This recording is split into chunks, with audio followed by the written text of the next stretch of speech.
प्रेमाची गोष्ट या मालिकेचा 7 ऑक्टोबरचा भाग तुम्ही पाहत आहात. सुरुवातीला आपण पाहत आहोत मुक्ता आशूला सांगत असते, प्रत्येक माणसाला हसून, गोड बोलून, गळ्यात पडून प्रेम व्यक्त नाही करता येत रे. काही माणसांना खूप शांतपणे त्यांच्या कृतीतून, मौनातून व्यक्त करता येतं आणि सागर ना तसेच आहे. फक्त अशा वेळी ना आपल्याला आपल्या माणसाचं प्रेम कळायला हवं. किती गोड बोलते ना मुक्ता. ते काही सर्वांसारखं ढिंडोरा पेटवत सांगत नाही की त्यांचं माझ्यावर प्रेम आहे आणि त्यांना माझ्याबद्दल काही फिलिंग नाही आहेत. असा गैरसमज करून घेऊ नको तू. सागरने माझ्यासाठी खूप काही केले, मी शब्दात नाही सांगू शकत. मी ना भाग्यवान समजते स्वतःला. सागर ना बाकीच्यांना दिसतात तसे नाहीये रे. खरंच खूप जीव आहे त्यांचा माझ्यावर. Trust me. आता मुक्ता सागर बरोबर घालवलेले क्षण आठवू लागते आणि एकदम गालातल्या गालात हसू लागते. तर मुक्ता घरी येते आणि हसतच मम्मी आणि स्वातीताई यांच्या जवळ जाते आणि त्यांना म्हणते, मला ना तुम्हाला काहीतरी दाखवायचंय. आता मम्मी हसत म्हणते, खरेदी करून आलेली दिसतीये. चांगलंय चांगलंय. मुक्ता इकडे तिकडे बघत त्यांना विचारते, सागर नाही येत ना घरी. आता स्वातीताई मुक्ताला म्हणतात, नाही भाई घरी नाहीये. पण का, तू घरी आल्यावर दाखवणारेस का? तेव्हा मुक्ता म्हणते, नाही, उलट ते नसतील ना तेव्हाच दाखवायचंय, कारण त्यांच्यासाठी ना सरप्राईज गिफ्ट आहे. आता मुक्ता त्या दोघींना तिने आणलेलं गिफ्ट दाखवते. आता या दोघींना ते गिफ्ट खूप आवडतं. आता मम्मी म्हणतात, आवडेल त्याला. तेव्हा मुक्ता म्हणते, अहो Asia's best businessman of the year award मिळाले त्यांना. तेव्हा मी म्हटलं, असं तसं गिफ्ट नको, काहीतरी स्पेशल गिफ्ट घ्यावं. म्हणून मग मी आपल्या सगळ्यांच्या वतीने हे ब्रेसलेट घेतलं त्यांना. मम्मी म्हणते, कशाला सर्वांकडून, तू आणलेस ना मग तूच दे, आवडेल त्याला. मुक्ता त्या दोघींना म्हणते, हे सरप्राईज आहे, सांगून टाकू नका ते आल्यावर. आता या तिघी बोलत असतात, तेवढ्यात मागून सागर येतो आणि आता मम्मी जोरात ओरडते, ए तो बघ सागर आला. आता मुक्ताची होते घाई गिफ्ट लपवण्याची. आता या मम्मीची गंमत बघा. मागून येते आणि म्हणते, सागऱ्या ये. सागर बसल्यावर मम्मी त्याला पाणी देते. पण या सागरचं लक्ष मुक्ताने आणलेल्या बॅग वरती असतं आणि तो मनातच म्हणतो, अच्छा, आशेसाठी घेतलेल्या गिफ्टचं कौतुक चालू होतं. मुक्ता तुम्ही कितीही लपवा, पण मी तुम्हाला तुमच्या मित्रासाठी ब्रेसलेट घेताना बघितलंय. आता मुक्ता चोरासारखी लपवून तिथून जात असते. सागर मुक्ताला विचारतो, काय झालं, कुठे बाहेर गेला होतात का? आता या मुक्ताला थोडं कन्फ्युजन होतं. आधी हा म्हणते, मग नाही म्हणते, नंतर हो म्हणते, नाही ते काम होतं म्हणून. ती सागरला विचारते, तुम्हाला भूक लागली का, जेवायला वाढू का? तेव्हा सागर म्हणतो, नको, दमलोय मी, झोपतो जाऊन. आणि तो तिथून निघून जातो. सकाळी सर्वजण कुमारिका पूजनचं तयारी करत असतात. मुक्ता रूम मधून परत घेऊन येते आणि मम्मीला विचारते, हीच परत आहे ना? तेव्हा मम्मी म्हणते, हो, याच परातीत सगळ्या कुमारिकांचे पाय धुवायचेत आपल्याला. आता सई सर्व कुमारिकांना घेऊन येते. अगं बाई, काय तो उत्साह. मुक्ता त्या सर्वांना पाटावरती बसवते. आता सर्वजण मिळून अगदी छान प्रकारे कुमारिकांचे पूजन करून घेतात. पूजा झाल्यावर मम्मी सर्वांच्या पाया पडत असते. तेव्हा सई मम्मीला विचारते, तू तर आमच्यापेक्षा मोठी आहेस ना, तू आमच्या का पाया पडते?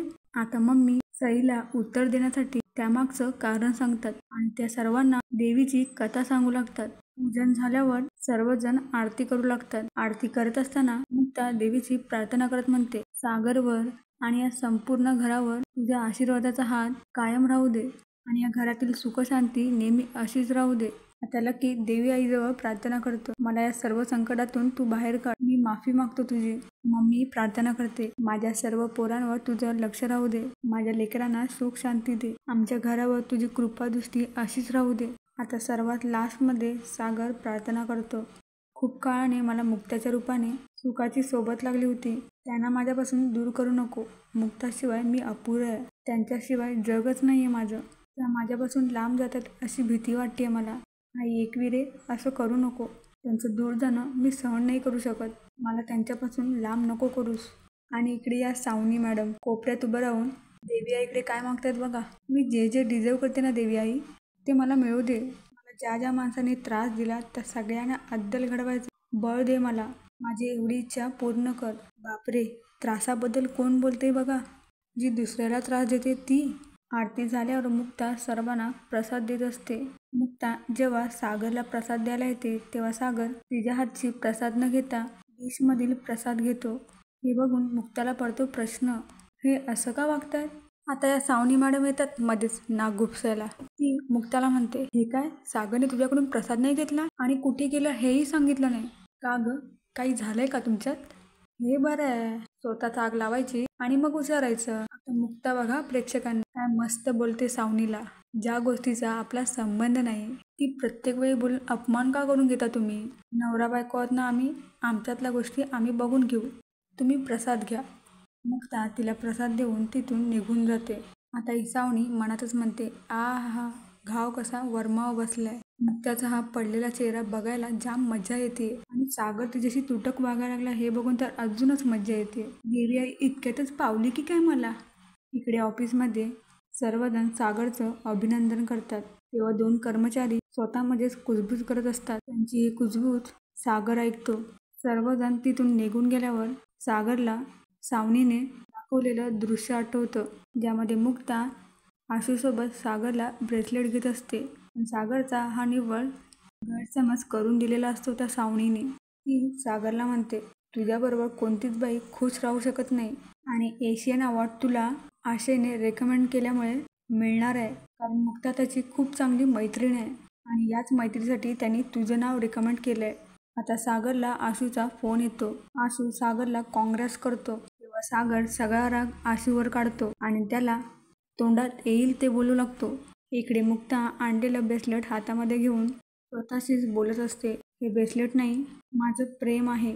सागरबद्दल मला जे काही वाटतंय ना त्याचं हे सुरेख सोनेरी प्रतीक आहे. सागर जेव्हा अवॉर्ड घेऊन घरी येतील तोपर्यंत आरती आणि लक्कीचं टेन्शनसुद्धा संपलेलं असेल आणि मग त्या दिवशी मी त्यांना हे ब्रेसलेट देईन. मग त्यांच्या एका हातात ब्रेसलेट असेल आणि एका हातात अवॉर्ड आणि मग त्याच दिवशी मी त्यांना माझ्या प्रेमाची कबुली देईन. मी सांगेन त्यांना. ते जेव्हापासून माझ्या आयुष्यात आले तेव्हा मला कंप्लीट झाल्यासारखं वाटतंय. जे जे अपुरं होतं ना ते सर्व कंप्लीट झाल्यासारखं वाटतंय आणि मी माझ्या मनात जे काही आहे ते सर्व काही सांगणार आहे. माझ्या सर्व भावना मी तुमच्यासमोर व्यक्त करणार आहे. आणि प्रेक्षकांनो, आजचा हा भाग इथेच संपला आहे.